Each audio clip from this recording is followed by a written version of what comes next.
Have you ever heard of Lari? This little medieval village is a real hidden gem, located at the top of a hill in the heart of the Tuscan countryside.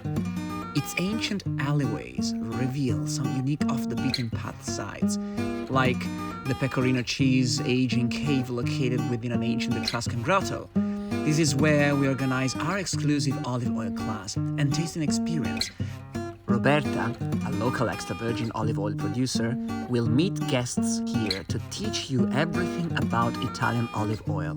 Next, you'll explore one of the most ancient pasta factories. You can meet the owners themselves and discover the benefits of making pasta with more traditional and healthier methods. See how their antique machines are still bringing to life the most famous Italian product. Last but not least, you'll peek inside the charming lab of Giorgio, the blacksmith and armor maker.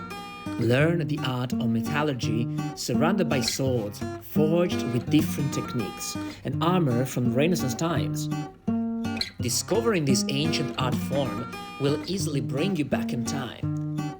A typical Tuscan lunch of pecorino cheese and local delicacies will complete this journey of flavor and tradition.